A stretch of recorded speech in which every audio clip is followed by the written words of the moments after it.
Hello students, चलिए start करते हैं chapter number 8 dissolution of partnership के नेक्स्ट क्वेश्चन नंबर 12 के साथ। Aman and Harsh were partners in a firm. They decided to dissolve their firm.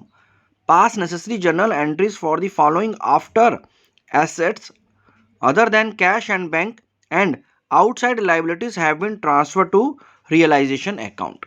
तो यहाँ पर हमारे पास कुछ ट्रांजेक्शन्स दे रखी हैं, हमें इन ट्रांजेक्शन्स को पढ़ना है और उसके बेसिस पर हमें जर्नल एंट्रीज को पास करना है। तो चलिए एक एक करके हम लोग इसकी जर्नल एंट्रीज को स्टार्ट करेंगे। There was furniture of ₹50,000। Aman took over 50% of the furniture at 10% discount and the remaining furniture was sold at 30% profit on book value.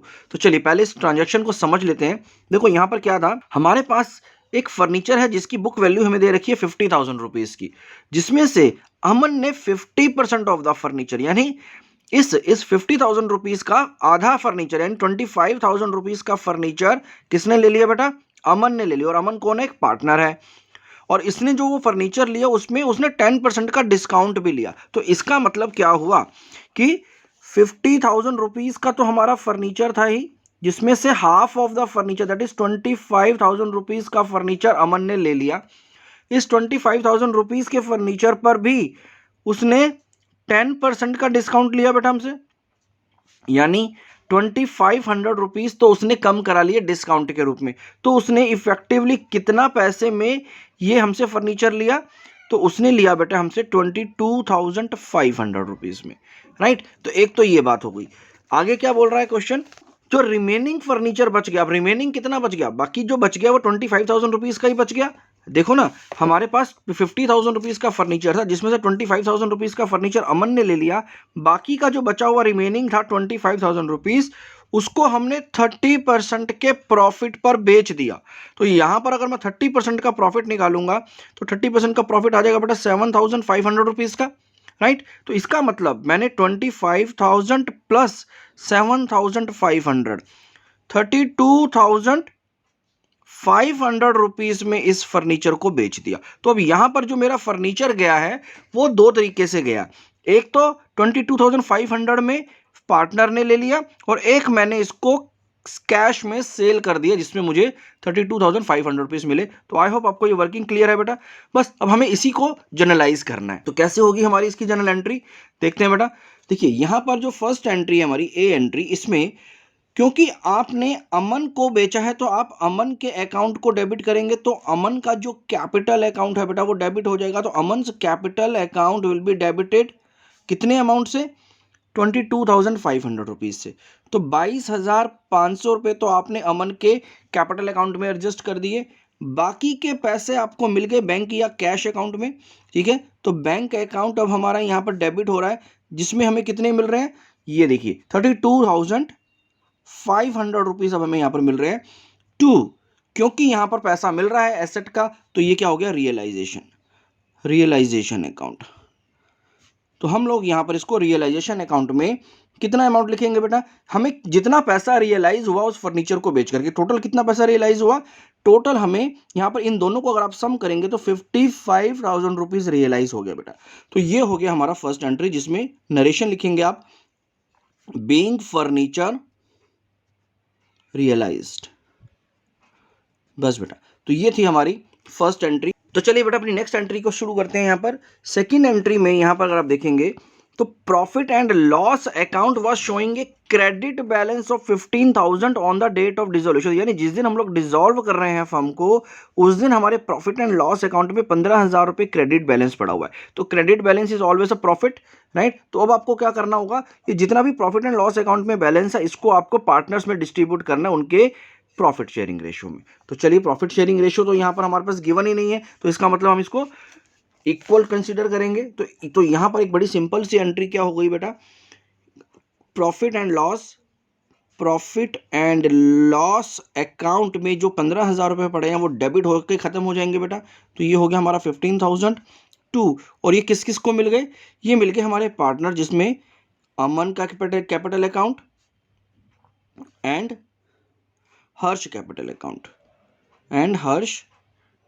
Capital account, और दोनों को 50-50% मिल जाएगा क्योंकि उनका जो प्रॉफिट शेयरिंग रेशियो है वो 1:1 है कि मेंशन नहीं है। तो 7,500 रुपीज़ अमन और 7,500 रुपीज़ हर्ष के अकाउंट में चले जाएंगे।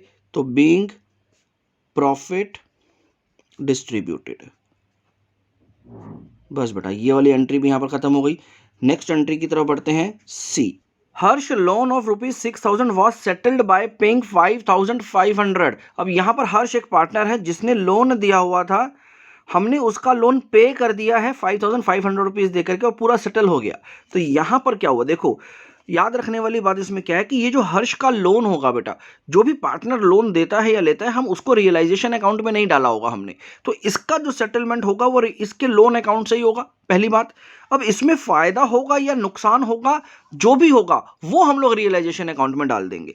जितना भी फायदा या नुकसान होने वाला है हमारे का इस ट्रांजैक्शन में, वो हम लोग रियलाइजेशन अकाउंट में डालेंगे और बाकी तो हम लोग इसके लोन के अकाउंट को क्लोज करेंगे। तो इसका मतलब इसकी जो जनरल एंट्री बनने वाली है वो क्या बनने वाली है, सबसे पहले तो इसका लोन उतर रहा है तो हम लोग क्या करेंगे, हर्ष का जो लोन है, हर्ष लोन अकाउंट, उसको हम लोग डेबिट कर देंगे, जिसकी वैल्यू कितनी बता रखी है हमें, 6,000 रुपीज़। तो ये 6,000 रुपये की लाइबिलिटी उतर रही है हमारी, जिसके लिए आपने पे कितना किया बेटा, तो आपने जितना भी पे किया उतने से आपका बैंक अकाउंट क्रेडिट हो जाएगा और आपने पे किया है 5,500 रुपीज़। तो बाकी का जो 500 रुपया छोड़ दिया उसने, जो 500 रुपीज़ का फ़ायदा हो गया, वो हम लोग कहाँ डाल देंगे, वो हम लोग डाल देंगे रियलाइजेशन अकाउंट में, क्योंकि आपको अच्छे से मालूम है कि रियलाइजेशन अकाउंट एक नॉमिनल अकाउंट है, तो जो भी प्रॉफिट होगा वो रियलाइजेशन में क्रेडिट हो जाता है। तो इस वजह से यहाँ पर ये इस तरह से एंट्री होगी। तो इसकी नरेशन क्या हो गई, बीइंग हर्ष लोन पेड। चलिए, तो ये वाली थर्ड एंट्री भी हम लोगों ने यहां पर करी। नेक्स्ट एंट्री को देखते हैं बेटा इस क्वेश्चन की। नेक्स्ट एंट्री है बेटा, the firm paid realisation expenses of 5,000 on behalf of Harsh, एक पार्टनर, यानी जो हर्ष पार्टनर है हमारा, उसके बिहाफ पर अभी क्या किया है, फर्म ने रियलाइजेशन एक्सपेंसेस पे कर दिए। तो कहीं ना कहीं इसका मतलब ये हुआ कि हर्ष को वो पे करना चाहिए था, जो कि अभी किसने कर दिया पे, फर्म ने। तो फर्म क्या करेगी, तो फर्म भाई इसके अकाउंट को डेबिट कर देगी, इसके कैपिटल अकाउंट में एडजस्ट कर देगी वो पैसा जो आज उसने पे किया है। तो बहुत ही सिंपल सी एंट्री हो गई यहाँ। तो क्या एंट्री आ गई बेटा इसमें, डी पॉइंट पार्ट में हमारी क्या एंट्री आ गई इसमें, यहाँ पर हमने क्या किया, हर्ष के कैपिटल अकाउंट को हर्ष कैपिटल अकाउंट डेबिट हो गया बेटा टू बैंक अकाउंट, क्योंकि हमने पे किया है अभी रियलाइजेशन के एक्सपेंसेस, तो हमारा बैंक अकाउंट तो कम हुआ ही होगा। तो वो जो 5,000 रुपीज़ आपने पे करा, वो अब आप हर्ष के कैपिटल अकाउंट से काट लोगे, उसके कैपिटल अकाउंट को डेबिट करके। तो being realisation expenses paid on behalf of Harsh. तो यहां पर हम लोगों ने इस एंट्री को कंप्लीट किया बेटा। ठीक है, चलिए नेक्स्ट एंट्री देखते हैं इस क्वेश्चन की। There was a bill of ₹1,200 under discount. The bill was received from Soham who became insolvent and a first and final dividend of 25% was received from his estate। देखो बेटा पहले इसको पूरा सिनेरियो को समझ लेते हैं, इस एंट्री को समझ लेते हैं। देखो यहां पर हुआ क्या था, यहां पर आपके पास सोहम से एक बिल आया था 1,200 रुपए का, ठीक है, जिसको आपने क्या किया, डिस्काउंट करा लिया था बैंक से, यानी आपने बैंक से उस टाइम पर पैसे ले लिए थे और उसको बोल देते कि मैच्योरिटी के टाइम पर आपको सोहम पैसा दे देगा। लेकिन जब मैच्योरिटी का टाइम आया तो सोहम क्या हो गया, इंसॉल्वेंट हो गया, और इंसॉल्वेंट होने की वजह से अब उसने क्या किया, सिर्फ 25% का ही पैसा दिया, यानी उसने जो पेमेंट करी वो कितनी करी, 1,200 रुपीज पर सिर्फ 25%, दैट इज 300 रुपीज की ही पेमेंट आई उसके पास। अब ये पेमेंट आनी किसके पास थी, वो आनी थी बैंक के पास, क्योंकि हम लोग बैंक से पैसा ले चुके थे, अब जो भी बिल का पैसा आना था वो बैंक को मिलना था। अब क्योंकि बैंक के पास 900 रुपीज कम आए हैं, देखो ना कैसे पता चल रहा है 900, क्योंकि 1,200 में से उसने सिर्फ 25% का ही पैसा दिया, यानी अगर 1,200 का 25% निकालेंगे तो 300 रुपीज आ जाएगा, तो उसको सिर्फ 300 रुपया ही मिला, बाकी का जो 900 रुपया था वो बैंक को नहीं मिला। तो वो अब क्या होगा, बैंक हमारे अकाउंट में से काट लेगा, राइट, क्योंकि अब बैंक ने हमारे अकाउंट में से वो काट लिए तो क्या होगा, हमारा बैंक अकाउंट कम हो जाएगा। तो इसलिए इसकी जनरल एंट्री क्या हो जाएगी बेटा, तो यहां पर जो इसकी जनरल एंट्री हो जाएगी उसमें हमारा जो रियलाइजेशन अकाउंट है, रियलाइजेशन अकाउंट वो डेबिट हो जाएगा, कितने से, 900 रुपीज से, टू बैंक अकाउंट, क्योंकि अब हमारा बैंक में से 900 रुपीज़ कट गया है बेटा, जो कि बैंक को वहां से नहीं मिला, तो इस वजह से हमें रियलाइजेशन में डेबिट करना पड़ा, जो कि लॉस था। ठीक है, तो यहां पर नरेशन क्या आ गई, being bill received in loss.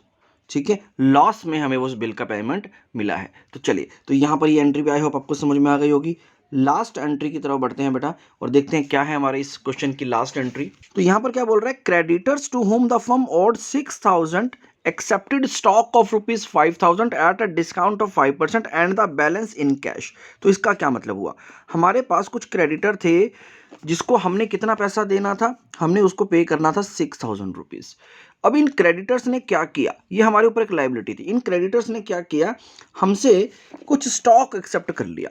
कितने का स्टॉक था वो, 5000 रुपए का स्टॉक था ओरिजिनली, और उस पर उन्होंने 5% का डिस्काउंट लिया, यानी 5000 पर उन्होंने 5% का डिस्काउंट लिया, तो इसका मतलब 250 रुपीज तो उसके डिस्काउंट के रूप में चले गए, 250 रुपीज तो उसके डिस्काउंट के रूप में चले गए। तो यानी वो ये जो स्टॉक लिया उन्होंने, वो कितने रुपए का लिया, 4750 का लिया, राइट। तो 4750 रुपीज तो उनके एडजस्ट हो गए स्टॉक से, क्योंकि उन्होंने इस 5000 के स्टॉक में तो 250 रुपीज का डिस्काउंट ले लिया। अब बाकी का जो बैलेंस बच गया, बाकी का बैलेंस कितना बच गया, देखो ना, आपने उनको 6000 रुपीज देने थे, जिसमें से आपने 4750 रुपीज का तो स्टॉक दे दिया। अब बाकी का अमाउंट क्या बच गया, बाकी का अमाउंट बच गया 1250, 1250 रुपए। ये जो 1250 रुपीज है, हमें सिर्फ इसकी जर्नल एंट्री करनी है, क्योंकि अगर कोई भी लाइबिलिटी अगर आप एसेट को देकर के चुका देते हो तो आपको उसकी जर्नल एंट्री नहीं करनी। हम लोग ये कई बार डिस्कस कर चुके हैं पिछले क्वेश्चंस के अंदर। जब भी एसेट और लाइबिलिटी को आपस में एडजस्ट कर देंगे तो उसकी हमें जर्नल एंट्री नहीं करनी। हमें रियलाइजेशन अकाउंट में जो जर्नल एंट्री करनी होती है वो कैश रिसीव या पेड की करनी होती है, या फिर लॉस या इनकम की करनी होती है, गेन की करनी होती है। इसके अलावा जो एडजस्टमेंट हो जाती है आपस में लाइबिलिटी और एसेट्स की, इसकी कोई एंट्री नहीं होती। तो अब हमें क्या एंट्री करनी है, 1250 रुपीज अब हमें पे करने हैं अपने क्रेडिटर को, राइट। तो उसकी एक जर्नल एंट्री कर लेते हैं यहां पर। तो उसकी क्या जर्नल एंट्री होगी, क्योंकि हम लोग पे कर रहे हैं तो इसलिए रियलाइजेशन अकाउंट क्या होगा, डेबिट हो जाएगा। तो realisation account debited to cash या bank account, to bank account कितना हो गया बेटा, 1250 बस बेटा। तो यहां पर आ गया बैंक क्रेडिटर्स पेड, डन हो गया बेटा। यहां पर ये लास्ट एंट्री भी, आई होप आपको ये पूरा का पूरा क्वेश्चन इजीली समझ में आ गया होगा। तो इसी तरह की जर्नल एंट्रीज हैं जो कि बेटा आपको आगे भी आएंगी, और ये इंपॉर्टेंट जर्नल एंट्रीज में से है, तो आपको बहुत अच्छे से इस क्वेश्चन को समझ लेना। अगर आपको एक बार में लग रहा है कि थोड़ा कहीं डाउट रह गया तो पीछे जाकर के एक बार दोबारा से इनके क्वेश्चन को एक बार ध्यान से पढ़ लो और समझ लो इसको कैसे मैंने यहाँ पर सॉल्व किया, और अकॉर्डिंगली फिर आप इसको ईजिली कर पाएंगे। चलिए, अब हम लोग नेक्स्ट क्वेश्चन की तरफ बढ़ते हैं। Question number 13, Rohit, Kunal and Sarthak are partners in a firm, they decided to dissolve their firm, pass necessary journal entries for the following after various assets and third party liability have been transferred to realization account। तो चलिए, बिल्कुल उसी तरह का situation है यहाँ पर भी। तो हम लोग यहाँ पर एक एक एंट्री को पढ़ेंगे और साथ साथ इसकी जर्नल एंट्री शुरू करेंगे बेटा। तो सबसे पहले है यहाँ पर, कुणाल एग्रीड टू पे of his wives loan of rupees 6000। देखो, अब कुणाल कौन है बेटा, ये एक पार्टनर है, और लोन किसका है, लोन है कुणाल की वाइफ का। तो आप को यहां पर यह समझना चाहिए कि जो कुणाल की वाइफ का लोन है वो एक आउटसाइडर लोन है, ठीक है। इसका मतलब आपने इस लोन को रियलाइजेशन अकाउंट में डाला होगा। कुणाल की वाइफ पार्टनर नहीं है बेटा, कुणाल पार्टनर है। तो कुणाल की वाइफ का जो लोन होगा फर्म के ऊपर वो एक एक्सटर्नल लायबिलिटी है, इसलिए वो रियलाइजेशन अकाउंट से एडजस्ट होगी, राइट। तो हमने उसको ऑलरेडी रियलाइजेशन अकाउंट में ट्रांसफर कर लिया होगा, अब हमें उसको पे करना है, और वो पे कौन कर रहा है, वो कुणाल पे कर रहा है। तो वो अब उसको कुणाल पे कर रहा है, तो हम क्या करेंगे, अभी तो कुणाल ने पे कर दिया उसका, और हम लोग कुणाल को बाद में फर्दर पे करेंगे और उसके कैपिटल अकाउंट को भी क्रेडिट कर देंगे, राइट। तो चलिए इसकी एंट्री कर लेते हैं। तो यहां पर बेटा जो फर्स्ट एंट्री हो रही है हमारी, उसमें क्योंकि हम लोग पे कर रहे हैं तो कहीं ना कहीं हमारा रियलाइजेशन अकाउंट डेबिट ही होगा। रियलाइजेशन अकाउंट डेबिटेड, जब भी हम लोग कुछ पेमेंट करते हैं तो रियलाइजेशन अकाउंट को डेबिट कर देते हैं, अब आप समझ चुके हो। और इसमें कितना पे किया गया है, 6000 रुपीज। लेकिन अभी हमने ये पे करना किसको है, ये हमें पे करना है कुणाल को, क्योंकि अभी for the time being Kunal ने अपनी वाइफ को भी पेमेंट कर दिया। तो कुणाल कैपिटल अकाउंट को हम लोग क्रेडिट कर देंगे 6000 रुपीज। बस बेटा, ये एंट्री यहीं पे हो गई। तो being Kunal's wife loan paid, ठीक है। तो ये हो गई हमारी फर्स्ट एंट्री। सेकेंड एंट्री की तरफ बढ़ते हैं बेटा। देखिए सेकेंड एंट्री क्या कहती है। तो सेकेंड एंट्री में देखिए, तो total creditors of the firms were 40,000, creditors worth rupees 10,000 were given a piece of furniture costing rupees 8,000 in full and final settlement। तो देखो यहां पर क्या बोला कि 40,000 रुपए के टोटल डेटर्स थे, जिसमें से 10,000 रुपए वाले जो डेटर्स थे उनको तो हमने एक पीस ऑफ फर्नीचर दे दिया जिसकी वैल्यू 8,000 रुपए थी और फुल फाइनल सेटलमेंट होगी। तो चलो ये 10,000 रुपए के क्रेडिटर्स तो खत्म हो गए, एक फर्नीचर को देने थे। अब हमें इसकी कोई एंट्री नहीं करनी क्योंकि एसेट से ही एडजस्ट हो गए 10,000 रुपए। बाकी कितने के क्रेडिटर बच गए बेटा? बाकी के क्रेडिटर बच गए 30,000 रुपीज के। तो रिमेनिंग क्रेडिटर जो बच गए हमारे 30,000 रुपीज के अलाउड अ डिस्काउंट ऑफ 10%। तो उन क्रेडिटर्स ने भी हमें क्या करा? 10% का डिस्काउंट दे दिया बेटा, और 10% का डिस्काउंट के बाद हमने इसकी पेमेंट कर दी। तो चलिए देखते हैं अब हम लोग इसको किस तरह से रिकॉर्ड करेंगे। क्योंकि यहां पर जो फर्नीचर से एडजस्टमेंट हो गई उसकी एंट्री नहीं करनी, तो हम लोग सिर्फ 30,000 रुपीज के 10% के डिस्काउंट के बाद जो हमने पेमेंट करी सिर्फ उसी को ही रिकॉर्ड करेंगे। तो इसका मतलब हमारा रियलाइजेशन अकाउंट यहां पर डेबिट हो जाएगा। और कितने से? देखो 30,000 रुपीज पर आपको 10% का डिस्काउंट मिला है बेटा, तो इसका मतलब 3,000 रुपीज तो आपके ऑफ हो गए इसमें से। तो बच कितने गए?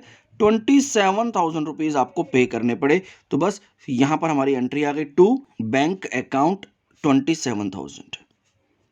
ठीक है बेटा, तो बस यहां पर हमारा एक नरेशन आ जाएगी, बीइंग क्रेडिटर्स पेड, खत्म। इससे ज्यादा आपको कुछ भी लिखने की जरूरत नहीं है इसमें।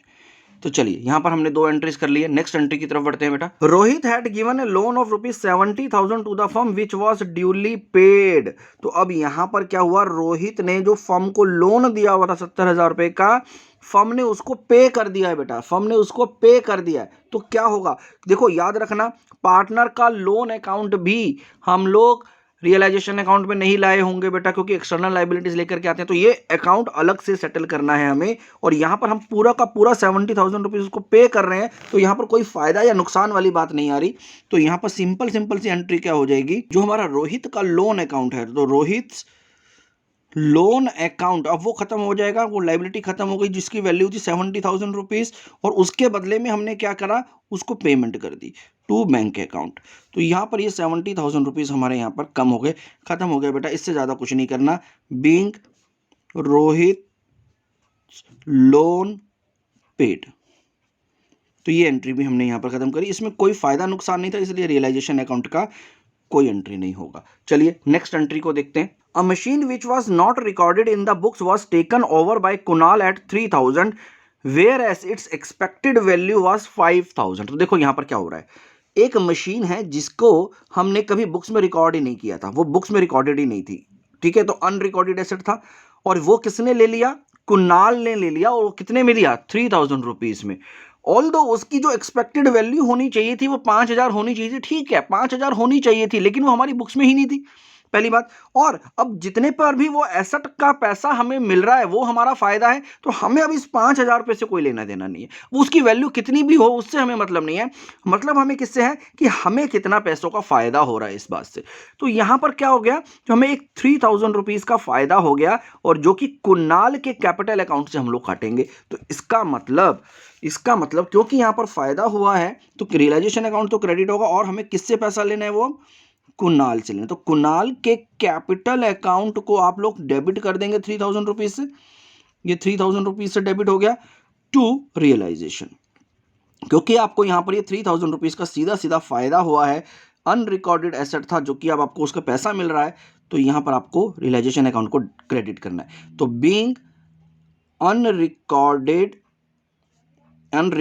एसेट रियलाइज्ड,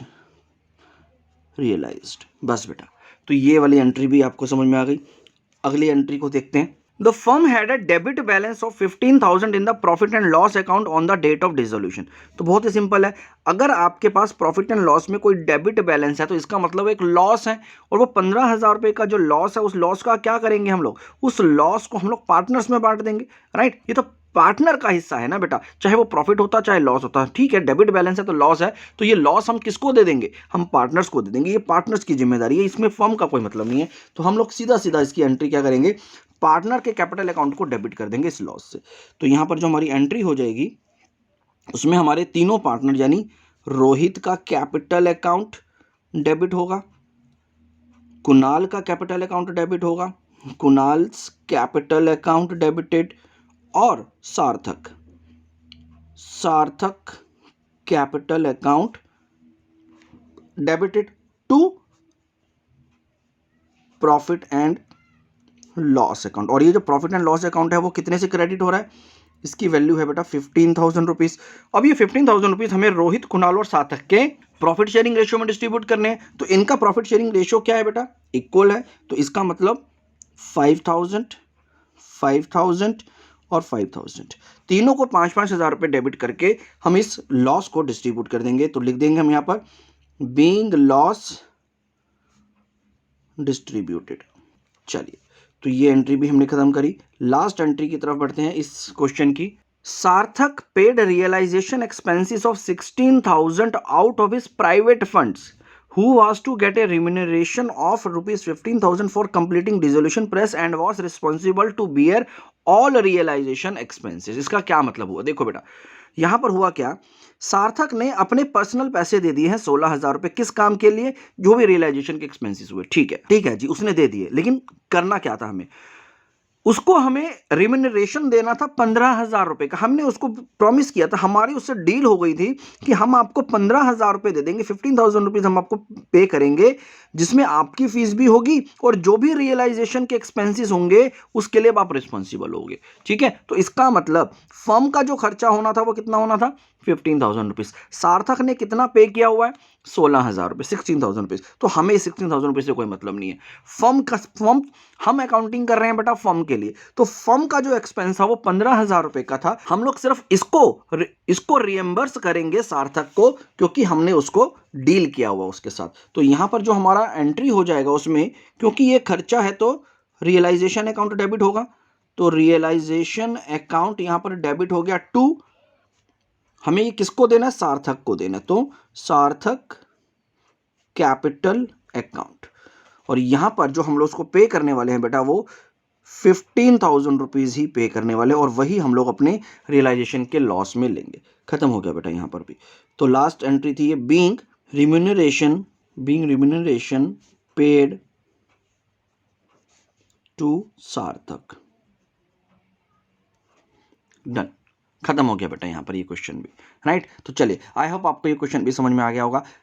इस वीडियो में इतना ही, नेक्स्ट वीडियो में अगले क्वेश्चन को करेंगे बेटा। Thank you very much.